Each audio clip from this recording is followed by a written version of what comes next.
నరేంద్ర మోదీ గారు ఫిబ్రవరి 25, 26 తారీఖున ఇజ్రాయెల్లో పర్యటించారు. ఆయన 26 తారీఖు ఫ్లైట్ ఎక్కి ఇండియా వచ్చేసిన తర్వాత కొన్ని గంటల్లోనే అంటే 28వ తారీఖు ఉదయమే దాడి జరగడం, అక్కడ ఖమేనీ చనిపోవడం అన్నది మళ్ళీ ఇప్పుడు తెరపైకి వచ్చింది.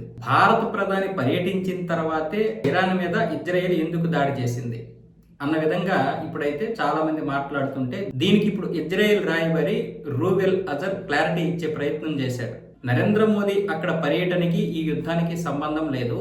ఆయన పర్యటన కంటే ముందే రెండు దేశాల మధ్య ఉద్రిక్తమైనటువంటి పరిస్థితులు ఉన్నాయి, అనిశ్చితి ఏర్పడింది, అప్పటికే దాడి చెయ్యాలి. కానీ ఆయన రావడం వల్ల బహుశా వాయిదా పడిందేమో కానీ ఇంకా అది ఇరాన్కి మంచిదే కదా.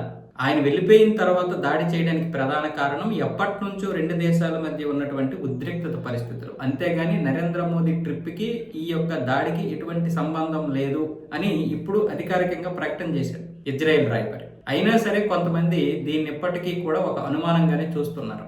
ఆ అనుమానం చూడాల్సిన అవసరం అయితే ఏమీ లేదు. ఒకవేళ అదే నిజమైతే ఇరాన్ ఇప్పటి వరకు మనల్ని నమ్మదు కదా, మన యొక్క నౌకల్ని హార్మజ్ జలసంధి నుంచి బయటికి పంపించదు కదా, మనతో మాట్లాడదు కదా, దౌత్య సంబంధాల విషయంలో మీరు కూడా కలుగు చేసుకొని ఈ యుద్ధాన్ని ఆపే విధంగా అమెరికాతో ఇజ్రాయెల్తో మాట్లాడండి అని చెప్పదు కదా, మాకు కూడా సపోర్ట్ చేయండి అని ఇరాన్ అడగదు కదా. ఇవన్నీ కూడా లాజికల్ ప్రశ్నలే కదా. లాజికల్గా చూస్తే ఒకవేళ నరేంద్ర మోదీ గారు అక్కడికి వెళ్ళడం వల్లే యుద్ధం జరిగింది అనుకుంటే ఇంకొక విషయం, ఆయన అక్కడికి వెళ్ళడం వల్లే 2 రోజులు ఇంకా ఖమేనీ బ్రతికున్నాడు అనుకోవచ్చు. ఆయన ఆ రోజు వెళ్ళకపోతే బహుశా 25వ తారీఖునో 26వ తారీఖునో వాళ్ళ మీద దాడి జరిగే అవకాశాలు కూడా ఉండేవి కదా. సో ఇదంతా కూడా ఏదో ఒక విధంగా భారత్కి ఇరాన్కి దూరం పెంచడానికి తప్ప ఇంకొక ఇదేమీ లేదు.